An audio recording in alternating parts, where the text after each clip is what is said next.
Hey all, Sean here. This week we've got another Patreon episode releasing to the main feed in honor of our returning Patreon, and I figured we'd show off something a little bit different than what we normally talk about. For this episode, we read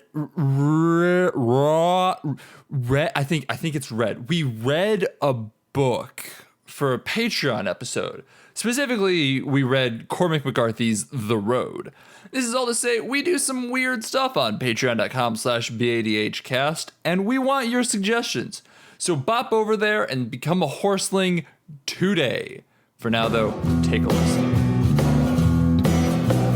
Standing on that ledge, you think you're gonna fly. If you take that long last step, we'll have to say goodbye.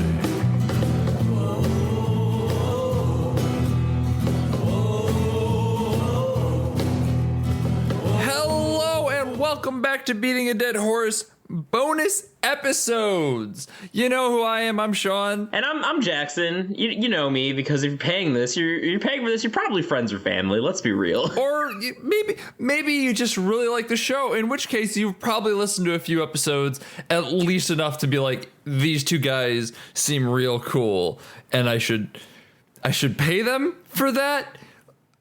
I don't know why you're paying us, but we appreciate it. We appreciate your cash dollars.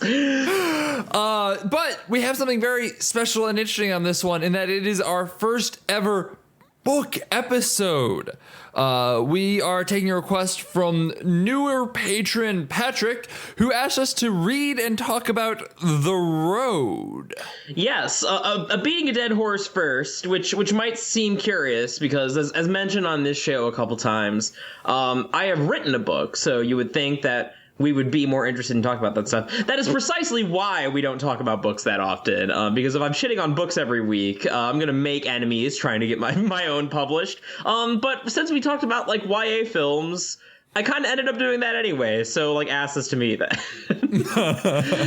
But we're here doing The Road, which, I don't have to worry about burning a bridge with Cormac McCarthy because, one, he is a famous, well-respected Pulitzer Prize-winning author, of which this book won a Pulitzer. So he's got that going for me, and if I ever meet the man, I will have had an incredibly, fruitful career in all likelihood.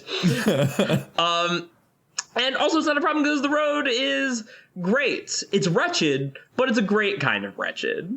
It's a very, very well written book. It's very, very good. I stress the question on that.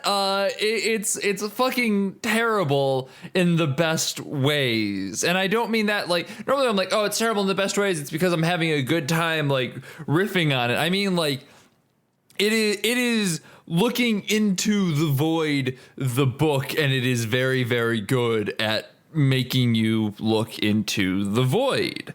I mean, the best way I can describe this is I read this while it's been like sunny and 75, 80, and I was sitting out on the back porch. We got new patio furniture, so it's like really nice and cushioned. I've had dogs with me. It's been a like ideal reading conditions, absolutely perfect. And I will read it, and then I will look up in like this bright, multicolored, wonderfully lit world and be like, everything is gray.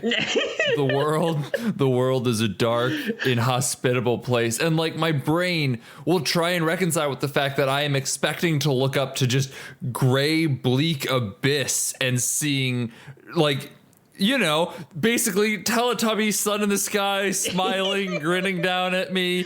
And my brain is just not having it at all. It's so funny because I saw when Sean started this, I saw his pictures on social media of like cute like doggos in the chair next to him, like, oh, I got a reading buddy, like, here we go. And we're getting into like the experience of reading the book. I have read this before. This is my second time reading it. Actually, my third time trying to read it. I remember when the movie came out, there was a movie version. And I remember hearing about it and people talked about the book. The movie, I don't think it got that good of reviews. I think it was okay. Yeah, I think there's some big fans of it and some big detractors of it, which makes sense given the content of this book. I was reading it kind of confused as to how you can make this into a good movie, but I'm sure it's possible given the right director, right crew, all that good stuff. Yeah. And so I remember when I heard people talk about it, I was like, oh my God, like everyone's saying the book is so great and so interesting and so like deep and stuff. So this would have been like 9th grade probably. And I happened to find 2009. Yeah, buddy. This is not a 9th grade book. And I say that as I'm sure Jackson can also attest, someone who was reading well above a 9th grade reading level. Yes. I actually, because I should have known better because it was on my dad's shelf where he kept like all his James Joyce and his Faulkner. Like I happened to find it because like sometimes I would just go through his books and I'm like, oh, The Road, I've heard about this book, I should read it. And I got like probably 20 pages in it. I'm like, this is, I don't think I can do this. So I put it down and then tried again because I had it assigned to me when I was a sophomore in college, and I enjoyed it then. Fortunately, I've continued to grow and become a smarter person, so I enjoy it even more now. But enjoy, like when we say that it's terrible, maybe the best word to describe this book is that it's miserable. It's miserable. In fact, I can only think of another. There's probably only one other book that is as grotesque and miserable, and that is Night by Elie Wiesel, which is a Holocaust memoir. Yeah, like we're talking that level. This at least has the grace of being fiction, but like in terms of like the literary style and the imagery involved, it's on par. So this book is miserable. That doesn't mean that it's not great. It does mean that for everyone but like only the most like hardcore kind of like readers or people interested in fiction, I would really struggle to recommend it. Like I would really struggle to recommend it to the average person who enjoys like post-apocalyptic fiction, because even though like it's like the end of the world, this isn't World War Z. Like let's use World War Z as the comparison piece, because I think that's a very good comparison piece. World War Z is an excellent book. It is both very real in a lot of ways. It's the oral history of the zombie war. If you're unfamiliar, I highly recommend it. It is still a very real book in a lot of ways. Like there are parts about it that still make me like viscerally upset, but it's still fun and light in a lot of ways. I mean, it's the apocalypse. You can have fun with that in a lot of ways, and zombies and all that good stuff. Yeah, that same author wrote the like zombie survival guide. Like that was a really popular book too, and because part of the appeal of the post-apocalypse, especially with zombies, is it's kind of a power fantasy. Like you're not constrained by society anymore, man. Whereas the author of that is Mel Brooks' son. I did know that, actually. That's great. What a talented father-son duo. No kidding. That's some strong pedigree in that family. But this book is literally 300 pages of inhaling ash, scrambling for like beans while you're starving to death, and everyone they encounter on the road is some sort of cannibal. It's not fun in any way, and that is the point. That's not to say that it's not like amazingly written. It is. Like the style is kind of what makes the book. But I think that is all to say that like if you are someone, like you have to approach this. I know that they're like part of the reason we talked about this in that one class I took is that it's kind of at the center of a controversy over like the line between science fiction and literary fiction, which is, I mean, mostly bullshit, I think. But I think that this is for people who read a lot of like literary with a capital L fiction, who are accustomed to books and stories not being as fun, perhaps. This is all kind of a roundabout way of saying that, like, if you are, after kind of what we describe here, if you are interested in reading the book, then you will probably get something out of it and enjoy it, because it's very well written. It's very good at what it does.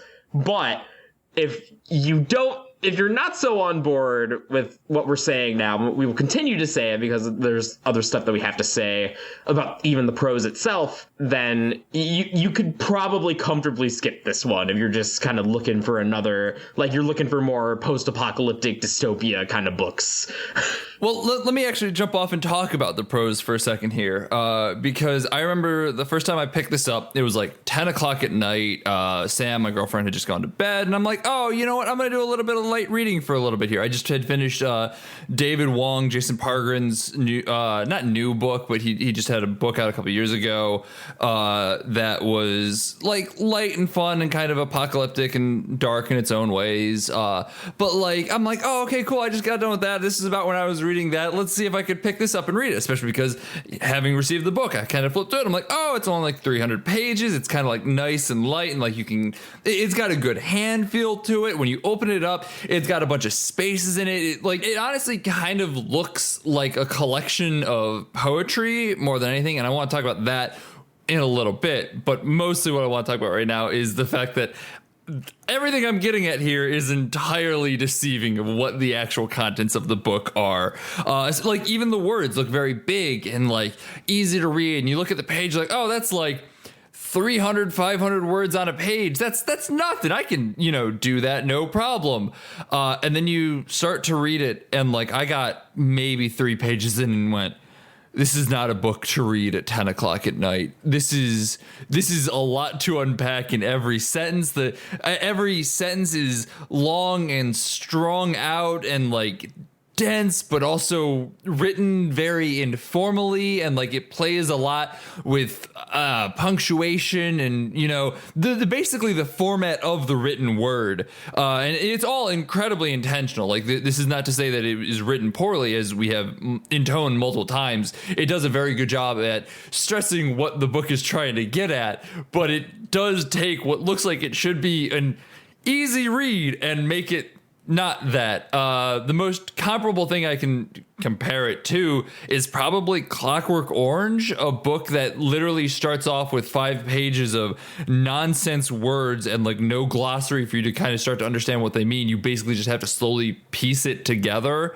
And like this doesn't have nonsense words, but it's about as difficult to start reading. For context, I am a man, like, not trying to swing my like education dick around or anything, but I am a man with a master's degree in fiction. I think it's safe to say that I have a pretty comfortably large, probably higher than average vocabulary. And there were several words that I either needed to stop and look up or just kind of figure out what they meant from context, like quite a bit. And I think that if we're talking about the prose itself, I think what's interesting about it, and one thing that I actually really enjoyed about it, is that it kind of oscillates for me between something like Hemingway and something like Faulkner. So Faulkner is very much kind of what you describe like the OG stream of consciousness guy, or one of them at least. Just pages and pages of rambling, confusing stuff, often punctuated kind of strangely to get you in the mindset of a character, often in like a downward spiral. But on the other hand, there's also a lot of parts that are very plain, very like, we went back on the road and, we found some beans and we opened the can and the boy ate and he said, this is good. Okay. And like, it's very Hemingway in that sense. As a quick aside, just on dialogue as well, nothing is punctuated about dialogue, and you just have to keep in track man, boy, man, boy, man, boy, man, boy, man, boy. And there are many a time where I lost track of who was saying what. Like it all started to run together, and like I would read and then reread dialogue sections, and it would only be like 10, I'm going to use air quotes around sentences, because those sentences are 5-10 words max. I mean, they are still full and complete sentences, no doubt, but they are very short sentences and yet still manage to get muddled in the dialogue. Again, arguably intentional given the context of the story, but still very like hard to read. Yeah, this is a book that I recommend if you are going to read it. I recommend that you take your time with it. I recommend that you kind of like sit down and like read a couple passages. There aren't any like super hard, like numbered chapter breaks, which kind of gives the feel. You said like poetry collection, which I think is apt. I was kind of thinking while I was reading this feels like a very long short story to me, partially because like it just kind of keeps running and running and running. But at the same time, it does have some like sections where you can kind of stop, and like the book has a rhythm of, there's a lot of pages of just kind of, again, rooting through garbage and starving to death and, you know, swallowing ash and the mundane nature of being on the road. And then it's punctuated with something more like plot-ish, I guess, for lack of a better word, happening. And you can kind of take it section by section. You kind of develop a rhythm with the book. And so I really recommend that if you do want to read this, it's not something that you should really blaze through. Like you probably should be rereading passages, just kind of soaking it in. You will be rereading passages. Let's not beat around that bush. Like, you will be, because you will get to the end of it and go, wait, what? Hang on. I definitely need to take that one again. Yes, absolutely. It's one of those things, too, where you'll get into the flow of the book, as you said, and like I was starting to understand the writing towards the end of it. I'm like, okay, I get how Cormac McCarthy writes. I'm connecting with the flow of the sentences and everything like that. And so I'd be better about having to reread less, but like I would still hit those pages where I'm just like, yep, nope, going back 3 pages, rereading all that. At one point, they lose the cart and get the cart back, and I still don't know where the cart came from. Like, I reread a chunk of it, and I'm like, I don't remember them ever recovering that. I guess they did. Okay, moving on. It's very easy to lose the plot. It's very plotting. It's very it's matter of fact, and yet also, again, kind of dips into some of that more fanciful, like, stream of conscious stuff from time to time. And like it's very easy to sort of get lost, especially when the man starts like thinking about the past, and sometimes that like blurs together. I will say, like, even just talking about it, it's a good sign that it's a good book, because like talking about it right now, I'm getting more and more excited about it, and I'm like, I really, really love this book, I think. Yeah. I'm gonna come down from this high, of course, and be like, I don't know how soon I want to reread this, but I can see I think this is going to go up there as like a book that I really, really like and will recommend to certain people. Definitely. And as someone who has reread it, the reread was very rewarding. This is definitely, like, I think, you know, the best fiction in general, but I think especially literary fiction tends to be really rewarding on the reread. And this certainly was. Yeah, I'm right there with you. Like, I think this book's magnificent. I think that the only thing, and this isn't a criticism, but it is maybe a point of like disconnect between me and the book, is that I don't think it lands as strongly for me as it possibly could, because the place that it's coming from is so much about being a father. And as someone, while there are still a lot of stuff to chew on and a lot of ideas to like consider and just sort of stop. Like, there are a lot of times where I just sort of stop and put the book down and just kind of thinking to myself. I think that a lot of the like really like gut punching stuff, while it was effective, it wasn't on that like primal level where I was like, you know, super personally connected to the book. And, you know, and I think that's not just because, it's not even just because I'm not a father, but like, as I am at this point in time, like, I don't ever plan to be. Now, will that change as I grow older? That's a possibility. But reading it from the standpoint that I am now, I find myself more like 80% there. Like, I'm really connecting with the book in a lot of ways, but not even if there's a lot of stuff that I'm understanding, a lot of stuff that I'm empathizing with, there isn't that sort of like in my absolute favorite stories, like that absolute, like, you know, guttural, like gut punch feeling. But that's small potatoes in the long run. That's like the difference between whether I'd put this book in like my top 10 GOAT books or whether I just say it's a really magnificent piece of literary fiction that people should read. So I mean, it is one of those things where I also am not a father at this point. So I'm kind of right there with you, but I think it works in a lot of ways as well, just because the book, while meditating a lot on fatherhood, I think could be as fairly easily applied to just life and things that are important to you. That's kind of where I was thinking about things as I was reading it. I had a lot of time thinking about my dogs, significant others, family members, whereas like obviously that child element isn't there, and that is not a connection I would have at this point in my life. But like the impact is still there, even not having a child, I would say, if you have other connections in that regard. Certainly. And I think that's why I say like I'm basically like 80 to 90% there. But there's just that little bit of distance between me and the book. So yeah, that's that. But again, like I said, this is like the most like small potatoes sort of thing in the world. Point being, if you have kids or you're thinking about having kids or you're worried about having kids, you'll probably get a lot out of it. So yeah, you might hate the book in a lot of ways. Honestly, it's totally possible, because this asks you to look at yourself more than anything. Yeah. Do we kind of... All right, so the transition to spoilers here is going to be interesting, mostly because this is a book that I feel like is...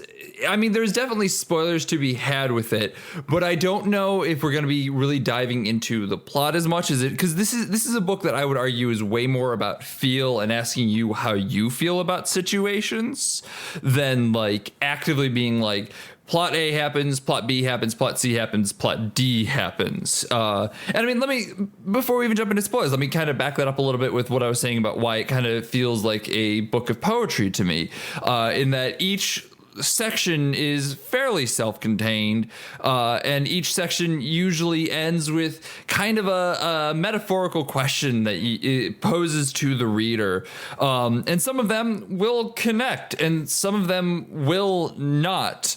Because, so like at one point, the book posits, and I quote, I think maybe they are watching. He said, they are watching for a thing that even death cannot undo, and if they do not see it, they will turn away from us and they will not come back. This was a quote that didn't really connect with me. It was one that like I have sat on and marinated on and tried to really parse through. But because like with all poetry and like a lot of things, it might not connect with you. You can just move on to the next element of the book, and maybe that section will, or that poem or that idea will. And I think that's a very interesting way of reading this book, as sections of poetry where some questions you'll find more meaning in than others.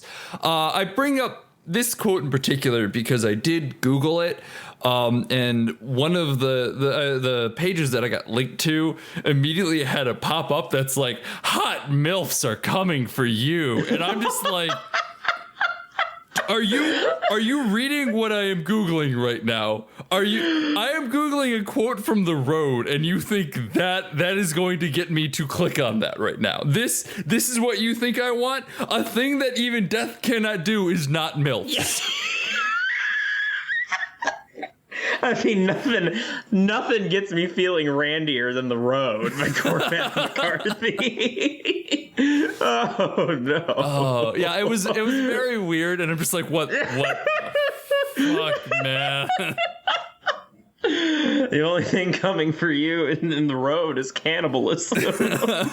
Oh yeah, tell me about the man below the stench below the hatch and the people and spoilers. Let's talk spoilers. I was gonna say let's call it spoilers, even though I think in practice it won't turn out too differently from just like the broad strokes discussion, because I agree that you said that this book is a lot more about a feeling or a vibe or an emotion, or it's definitely less so about the plot structurally. It is just them kind of traveling and having these experiences that are mostly disconnected. Even though it's interesting because there aren't any like explicit chapter breaks, but as you also mentioned, it's broken down into smaller sort of sections. Like there are definitely like lots of white space on the page, presumably, just even give you a break for a minute from like reading something so like dire and having to sort of wrangle with the prose a little bit. There are very few things, like I am incredibly privileged in that I have never been starving in my life, and I have never really understood the direness of like literally actively starving. And so a lot of books, movies, media will try and portray that, and it just won't really affect me in the same way. Like I won't get that tension, honestly. The breaks are nice because this book is very, very good at portraying starving. And sometimes I needed that break in between paragraphs to relinquish from the spiny razor blades of the boy and the skeletal ribbage and just... Cormac, man, just take a breath, dude. Who hurt you, McCarthy? Jesus. No, I totally agree. In fact, I think that it's a real testament to this book that this is at least, like 6 years on, probably, since I last read this. Much like Easy Rider with that last quote of, we blew it, how that really stuck with me. The one scene from this book that really, really stuck with me, that like whenever I thought about like post-apocalyptic fiction in general, the one that I was like, oh man, this fucks me up really hard, is when the man is in like the big house and he like opens the hatch and he sees that there's all these people like missing limbs and starving, and they're literally like lambs for the slaughter, and they're begging him to like help, and he just like freaks out. He's like, oh fuck, it's one of the scenes where he shows like the most like panic and emotion, just like emotion period, honestly. Yeah. Just finding that horde of people in the conversations that he has with the boy, and like they're gonna eat them, like, aren't they? And like just having to say that out loud, say that to your son. That really stuck with me. And I think that one experience that I've had that I did really appreciate a lot more this time around, now that I'm a little older, is realizing how much, like, when you're an adult, your parents lie to you and why they do it. Because it's funny. I mean, so I remember me and my sister, we really like the Telltale Walking Dead game, particularly the first season, and we thought that it would be fun if we got my mom to play it, because she's been on the show before. Like, she's very wacky and gregarious, and have a lot of extreme reactions to stuff. But The Walking Dead season 1 is about parenting, and it was a very interesting experience watching how differently an actual parent played that game compared to how me and my sister did. Like, there were several choices that my mom made, like, particularly areas where she would like lie to Clementine, where like Savannah and I would just like lock eyes for a minute, like, like know exactly what we were thinking without saying anything. And I was thinking about that a lot during this, like taking note of like when he lies to the boy, and like how, I mean, even saying when he lies to the boy is never entirely clear, honestly. Yeah. The lies your parents tell you, it takes, you never are really sure, I suppose, in a lot of ways. That's super interesting, especially because like the lies, when you can concretely identify them, which is, I mean, rare, but even when you can't, like the lies are always like told for the benefit of trying to protect the kid in one way or another. And like, what does his judgment on this particular moment say? Like, when he's asking like, are we gonna die? And he's like, no. I mean, are we the good guys is the question that haunts me through this entire book, honestly. Oh yeah. Oh yeah. And so that's I think that's one thing that's interesting. That question of are we the good guys is that we've been describing this book as like relentlessly dour and miserable, but I think it's important to note that I would not classify this as misery porn, actually. We've complained about that in the past. Yeah, definitely a surprisingly hopeful ? Book. It's definitely one that is trying to, like, for all the valleys of despair, there's a lot of peaks of hope, a hope's peak, if you would. Yeah. Boy, you would have to be a really lucky guy to see those peaks. What we're getting at here is, if you have listened to our Danganronpa episode, this is very much like a Nagito book in that, like, hope springs from despair is the short and skinny of it. We can't talk about Danganronpa as a comparison piece because that's going to be inscrutable for some people. Like, if you're coming to this being like, oh, they're doing something literary, and we spend the entire time comparing it to Danganronpa, that is going to be nothing. That is going to be absolute garbage spewed from our mouths. Because they're like, I'm excited to hear what they have to. Oh no. Oh my god. Yeah, I mean, so for those of you who are in that incredibly small microcosm of Venn diagram that we are in, of enjoying both Danganronpa and the road, you get what we mean. But to elaborate, I mean, so, like, you know, that question of, like, are we the good guys? I mean, hell, even the, not the dad, but a lot of the, like, not murderous people they come across, like, compare the boy to like a messiah, like that, you know, there's talk of, like, him and his existence, like, just being God, and that he still has, like, some shred of, like, the innocence of youth and isn't and it doesn't want to do things like his dad, even though his dad is, like, making a lot of really harsh, to say the least, decisions in the name of protecting his son, because his son is all he has left to live for at this point.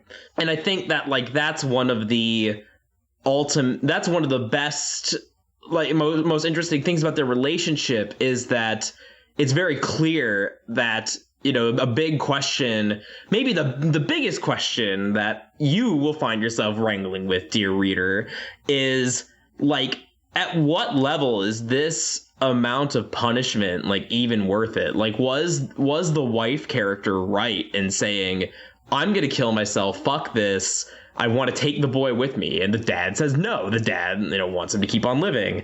And you know, this is something that I feel like it's a reasonably common sentiment, particularly among millennials, even before millennials. Apparently my dad used to express this sentiment before he had me and my sister, is having a child, like, the ultimate act of selfishness, that you are bringing a life into this world literally, like, just to suffer, and also you can feel some sort of fulfillment for having, like, raised them, and you can, like, dedicate your purpose to them, which at this point, I mean, it's understandable, especially in this extreme, you know, world, that's the only thing keeping the man going. But the boy is much more just generally altruistic, and whether or not that is, you know, just childish naivete that's going to get him killed, or if, like, that hope is, like, we're carrying the fire, like, the last shred of humanity that's keeping us from being a bunch of fucking animals, like, digging in the trash for beans. I think that that's something that the book does a really good job of, not, like, beating you over the head with, like, how the boy is always, like, the perfect thing of innocence, and that the dad is, you know, takes these actions because he's, like, a bad man. Like, there are probably several times, like, if you go back through the events of the story and look at times when the dad made a harsh decision, or, like, a violent decision that probably saved their lives. And so I think that the book does a really good job of sort of balancing the questionable, like, morals of dad living only for his son versus, you know, the risks that you do take when you are in this kind of extreme situation to, like, continue to be a human being and, like, you know, help other people and you know, try to live as some semblance of a society. Are you saying that, like, it might be a little gray? Like, do you think that might be thematically part of the book, like a running motif or anything? Do you think that might be a thing? As gray as the ashes clogging their fucking respiratory systems. Yeah. God, what the fuck else do we say about The Road? Fuck. I mean, there is a lot. There is a lot.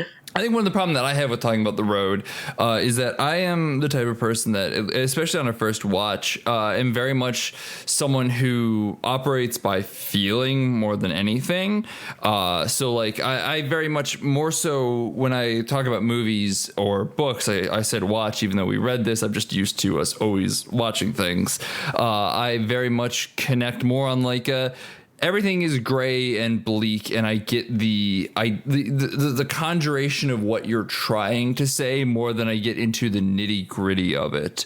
And so that's something that like I've been struggling with. Just if you want to get into Sean Real Talk Hour for a minute here, I've been trying to write more and find more things to say. And the problem is that like I've been really struggling with the idea of writing on why movies and things like just that feel is enough to go off of, because that is mostly how I operate with things. And like I realize that that's a very surface level engagement with a lot of media and whatnot, but I think that there's also value to be said from this is what it made me feel, this is how I felt about it, without being like, and here's the thematic ideology behind it, because I like talking about the thematic ideology behind it. But on a first watch, a first read, I mostly come away with, here are my thoughts and feelings on it, and here are some backing points that I can use to prove that. And that's largely why I don't have as much to say on The Road as Jackson does here. I mean, the other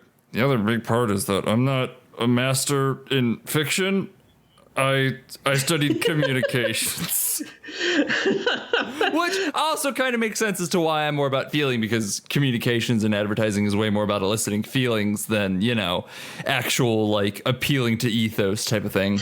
Yeah, and I think it's fair, especially with this book, in that it's a lot easier to talk about sort of the like superstructures and that sort of thing when you have read it more than once, because I mean the book is just a lot. It really is like overwhelming. It's overwhelming emotionally, it's overwhelming in terms of the style.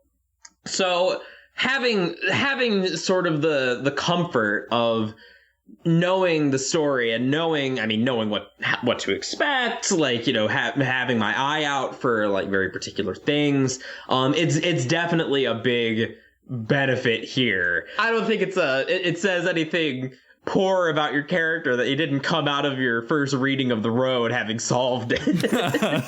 I'm not worried about that. Don't get me wrong. I'm just kind of more trying to explain why, you know, this is a little bit more of a difficult piece to talk about in a lot of ways. So, and why I've kind of taken a back seat on this one. So yeah, sure. And I think actually, you saying that has reminded me, there was something else that I wanted to talk about that we talked about quite a bit in the pre-discussion, is that speaking of like solving The Road, and that, so you can't really solve a work of art, right? Like, even if it's the most like blasé, like dumb fuck script for a movie in the world that's like riddled with cliches, there's still like so many different like theoretical schools of thought and approaches and like subjective experiences that... Go watch Lindsay Ellis's Whole Plate. Go watch The Whole Plate. Honestly, that was just as valuable, if not more so, than grad school. But I mean, she also, if you're unfamiliar, it's basically her applying a number of schools of theoretical readings of both literature and film, mostly film in this case, to Transformers, which, if you want the most vapid, cliche-ridden, nonsense series of movies, there you go. It really is the perfect example. So while, like, you can't really solve arts, I think that some stories are less solvable than others, if you see what I mean. And also, I do just need to say, I have solved art multiple times. Like, I've done puzzles, right? Like, that's all solving art. You put a puzzle together and you've made art. You've solved art. I mean, that's technically true. I suppose you could say that, like, if you've beaten Ocarina of Time, you've solved Ocarina of Time, and that's art. Puzzles, video games. I've watched a movie. I've solved that by getting from point A to point B. This is nothing. I thought this would be funny, and this has not been funny. No, I'm here to give you that 3,000 IQ take. All right, because actually, what you brought up was extremely relevant because that's what a lot of people say, that games can't be considered art because you can solve them. Oh, that's actually an argument that people you don't see it so much anymore because people don't really care about that conversation anymore. You shouldn't care about that conversation anymore. That conversation's been fucking solved. But if it hasn't been, Nier Automata should have solved it. There are so many things that solved it before that, but Nier Automata, y'all. So, but with the road, it's funny because I think if I have anything resembling a criticism, a genuine criticism, aside from just some general personal disconnects, which I wouldn't call a real criticism, the only thing that I can really think of is that there definitely were times with the dialogue and some of the repetitions of the motifs where I found myself wondering, I'm is this a little too on the nose? But I think that what keeps that from being, because I harp on that a lot when it comes to other stuff, what I call the turn to the camera and say the theme of the movie moments. What keeps even those moments where the book kind of veers into that for me is that, one, a lot of it is coming from the perspective of a child, so it makes sense. And two, I think that even though there are some lines of dialogue that are more clearly expressing an idea, there are a lot of contradictory ideas at play. There is no one character. This is a problem I have with a lot of movies. I've complained about this a lot before, where they take something that has kind of interesting fertile ground for discussion or thematic exploration and sort of difficult moral questions and lots of different points of views, and they have one character who is just so obviously the smartest and the coolest and the person we should be trusting, again, sort of pointing at the camera and telling you what to think. And I think that just through the action of the book and sort of that central conflict of the risk of altruism versus the safety of kind of looking out for your own pack, I think that because that central conflict is so unsolvable and presented with that kind of weight, that I never feel when the boy or people talking about the boy is veering into something resembling preachiness, I never feel that's just Cormac McCarthy giving me a simple platitude. I feel that's him giving me a point of view of the world that I'm going to consider, along with all of the other maybe more complicated sections, more complicated metaphors and statements and ideas that are also presented, that's going to fit into a larger reading of what I feel about the book. And I'm more concerned about that than what the author feels because the author intends a big, complicated conversation. There's many layers to it, death of the author and all that, and the validity of that theory is something that people still argue about in academic circles. But I feel that this is a case where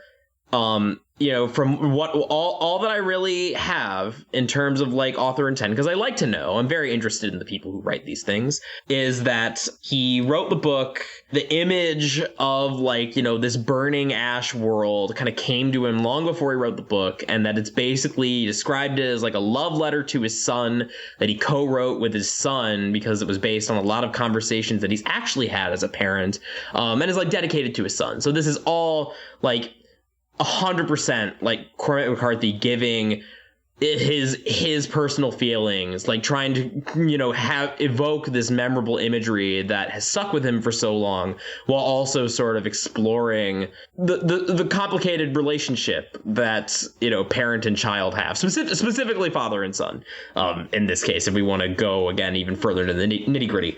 But through presenting these ideas, and just from the sense that I feel Cormac McCarthy himself is conflicted about a lot of the things that he talks about. Like, you know, he strikes me as the kind of guy that even though he has a son and loves him to death, he probably does wonder, like, every time he sees his son sad, like, am I a monster for allowing this to happen by bringing him into this world? And, like, that's a real feeling and a real, like, idea.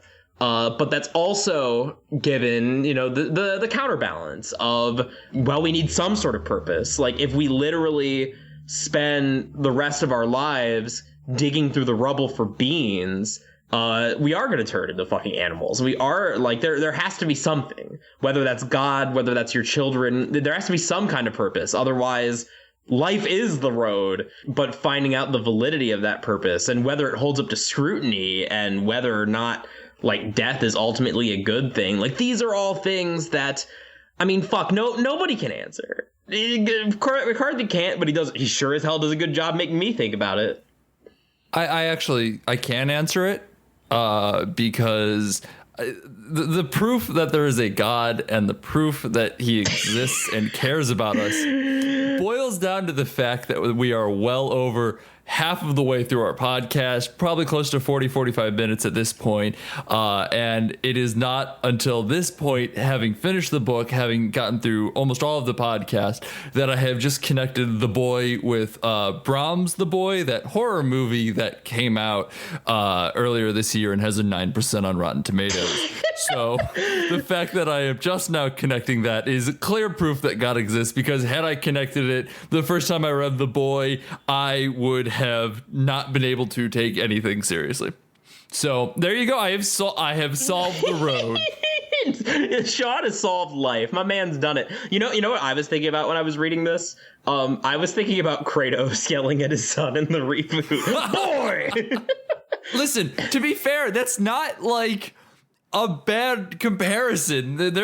You could theoretically create a full, like, academic reading comparing The Road to the new God of War. I am straight up. No, I was gonna say I am certain, just because, like, this book is widely known and widely acclaimed enough, and writers tend to be readers. I am certain that particularly the people in charge of the new God of War and The Last of Us have at least read this book. Yeah. Oh no, 110,000%. Yeah. Not that that's a bad thing. To be clear, the people get inspired by stuff. I'm not saying that, you know, those games are bad because The Road is, you know, a masterful work of literary fiction and those are video games. That was not the implication. Just so I'm 100% clear. And sometimes people are inspired by air. We need our inspirations. We need our big real God, our real daddy, Chef Ron Ben Israel, to give us the inspiration. I don't know if I've made that reference, but I've referenced this video enough times that I feel like I should probably mention what it's from, because I don't think we've ever, like, this has got to be an inscrutable thing in this podcast. So, like, we just make references to it occasionally. If you have not watched Star's Sweet Genius video on YouTube, I highly recommend it. It is a grand 7-15 minutes, something like that. You won't regret it, and next time I go be inspired by air, you'll understand what I'm referring to, and I won't just sound like a crazy person. That shit is legit magnificent. It's still, even, you know, all these years later, it's still funny as fuck. It's a video that, like, whenever I meet, like, I'm making friends with, like, a new person or meet a new person, like, I make them watch it as soon as I meme about it in conversation. Because I meme about it in like, I don't even recognize when I'm memeing about it in casual conversation at this point, because those phrases have become so thoroughly ingrained in our particular group of friends. We have watched it hundreds of times at this point. Obviously, there's no way we haven't. It's constantly on loop somewhere. Stone cold fucking banger. As cold as the ash raining down upon my son as he breathes his last in Cormac McCarthy's throat. We did it. We tied it back. Do we have any closing thoughts? Let's wrap this up here. I feel like, honestly, you had a very good, deep, interesting, introspective take on it, and then I Shawned it up. I Shawned it right up. You know, I just came out and just undermined it all with Chef Ron Ben Israel and fucking a goddamn reference to Brahms the Boy. I mean, I won't admit here that you saved me, because I didn't have anything else cogent to say. But I didn't have anything else cogent to say, so you did save me. Well, listen, if you have gotten this far and you haven't read The Road and you're like, that sounds really interesting, I kind of want to read it, kind of get my own take on it, you'll probably enjoy it because you've just listened to mostly Jackson talk about it in a very deep, meaningful way for the past 50 some minutes. Go read it. You'll enjoy it. We haven't really spoiled anything about it whatsoever. This, as we said, the spoilers tag was tenuous at best, so you don't know where it's really going yet. Enjoy, I guess. That's one of the best things about this book is that I could tell you like point by point like every major event that happens, and I still would. It's the kind of thing that like I wouldn't be doing it justice at all. So yeah. I mean, listen, if you want a point by point breakdown, it's they walk on the road, they find a house, they walk on the road, they find a cart, they walk on the road, they find another cart, they walk on the road, they lose the cart, etc. and so forth. Enjoy your point by point breakdown. And I just want to say that one thing that's like a super poignant idea to me. I wanted to. I kept wanting to say this, but like I kept going down other paths. But like what? No. But like and I think this is one thing that makes the book so powerful is that like there is a legitimate argument to be made that like the boy, something as simple as the boy finding the last can of Coca-Cola on the planet and enjoying that, and like that's gonna be the highlight of like his entire life. Like that's incredibly sad, but also like, yeah, man, like we do find a way to have like meaningful experiences, even if they are something small and stupid like that. That's something that happens pretty early on in the book, and that again is sort of at the central thematic character conflict. But there's lots of great little stuff that'll just really stick with you that you won't expect. I mean, to be fair, and I guess this is lightly spoilery, but once again, not really as spoilery as we can. Like you can't. It's really hard to spoil things in this book. That last can of Coke isn't actually the last can of Coke because they find more Coke later. That is true. The closing remark in that section is like, ever is a long time, and it is not ever. It is just a long time later, and I like that. I thought that was kind of poetic in its own way. I really enjoyed that. Yeah, it's almost like it was well written. What a concept! Written by a real master of his craft, Cormac McCarthy, Pulitzer Prize winner. No. And getting analyzed by two schlubs with a podcast who are just coming in hot. What's the worst that could happen? This. We're coming in hot like the fires that scorched the earth that left all the ash in the sky. They never say exactly what's causing the world to die out like this, and good. Yeah, no, I really appreciate that. Like, they don't really even hint at what it was, because like it's just like, oh, the power's out, and like that's all you really ever know about it.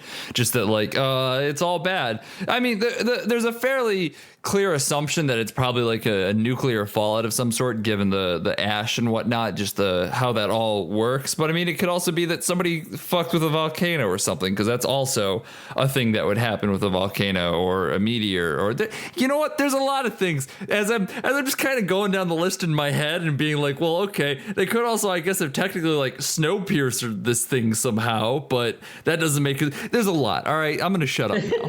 and I think that even more than just like, it would have been schlock if they had like, Daddy, tell me about the nuclear missiles, like that had that scene, it would have been schlock. But I think more so that like it really contributes to the feeling, like that Dark Soulsy kind of feeling of like almost like this is like on a mystical level, on like a divine level, this is a dying world. Everything is rotting. Yeah, no, for sure. Especially because like there's not like even anything living. Like there's not that hope of things hidden and tucked away and still alive and surviving and thriving and all that good stuff. It very much feels more divine, as you said. Just it is the cycle of fire that is extinguishing. Oh my God, there's Dark Souls references in here too. Holy shit.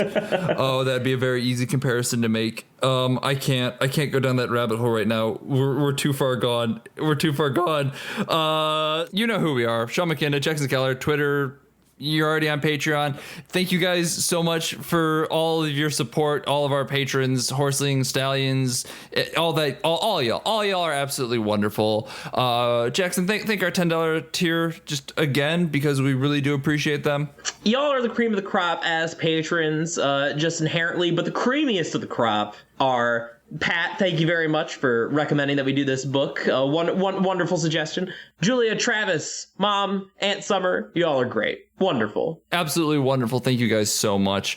We do need suggestions for next month, so get at us. We've apparently opened the floodgates to doing books at this point. So if you have a book, the road is a good length, sub 300 pages. You know, we've got some wiggle room in there, but like, you know, we're not going to read the entire extended Harry Potter series. No Storm of Swords, please. No, like 3,000 pages. Yeah. So keep it tight, but we'll do books, much like we'll do video games and movies and TV shows, provided that it doesn't take us all month to get through it.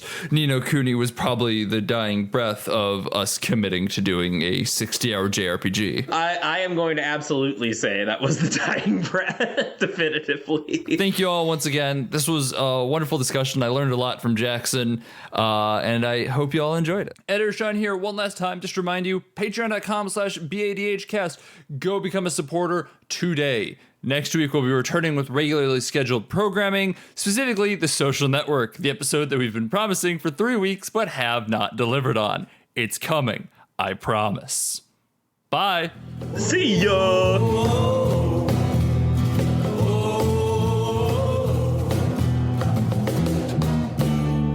Don't you go into the ground.